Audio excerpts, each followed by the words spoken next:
Good evening. Let me take my mask off so you can hear me. That's what Jill Wilson, board attorney, said at the last meeting as she was speaking. Dr. Contreras, Miss Wellborn, Miss Jenkins, Dr. Oakley, and Miss Henry took their masks off as well so that they could be better heard. I wonder how many students struggle to understand their teachers because of the masks. I taught in Guilford County for 7 years, and I have a rising first grader in Guilford County. I'm here to advocate for masks being optional. I've spoken with those of you that actually return phone calls and emails, which is concerning that my own representative chose not to. At the last meeting, Dr. Van from Guilford County Health Department came to speak about the COVID concerns in our county. At the time, she stated that there were 37 hospitalized with COVID the week of July 31st, but she didn't have the data on how many of those were kids. Dr. Van also referred to concerns that the Delta variant was more contagious and that 25 to 40-year-olds were catching it more. Words like more are not data. A Duke study was cited for showing how masking works, but again, no actual numbers were given. How can we say that we're a data-driven county if we're not using numbers to drive our data on masking children? GCS is following guidance from the ABC Science Collaborative. The ABC Science Collaborative is funded by the NIH. Last week, the NIH director recommended that adults mask at home around children. This is who we're supposed to trust, someone who tells us we should be wearing a mask at home. He later had to walk that back because of the backlash. Nora Carr addressed mask exemptions and said that the ABC Science Collaborative told them, if you're so sick you can't wear a mask, then you don't need to be in school. This blanket statement is very ignorant. Parents are reporting children getting headaches that they never used to. Dentists are seeing an uptick of dental issues in patients. I had a parent of a child with autism reach out to me and tell me that her child had behavioral issues in school that he had never had before the masks.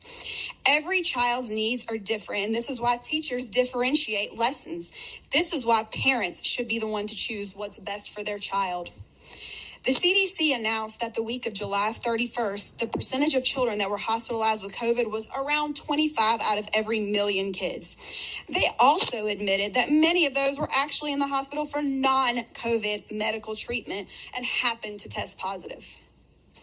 Dr. Marty McCary is a surgeon at Johns Hopkins who spoke out early about his decision for universal masking.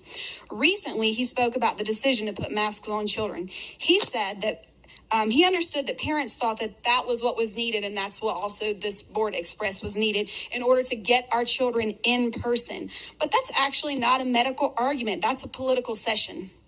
Kids make up 20% of the U.S. population, but only count for 0.5% of COVID cases. There are currently more kids hospitalized in the U.S. for RSV than there are for COVID. An advisor to President Biden's campaign said on CNN last week that the cloth mask cannot stop the Delta variant, but that video was quickly removed from YouTube. I was told by some board members that part of the reason why we were masking is because even with the vaccine, we can have breakthrough cases. Well, if that's the case, why are we only testing unvaccinated teachers and athletes? What's the end game here? What data will you use? At least 51 counties in North Carolina have made masks optional so far. Are you going to look at their data when you meet to revisit the mask policy? Unfortunately, COVID may become like colds or the flu, and it may be with us for years. So again, what data will you use to determine the end of the mask mandate? Dr. Fauci recently said he hopes masks don't have a lasting negative impacts on our kids. Well, I hope you'll make a decision based on actual data and not hopes or politics.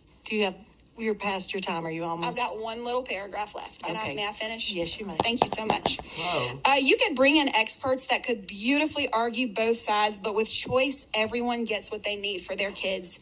Parents that want masks can put them on their kids, and parents that don't want masks don't have to.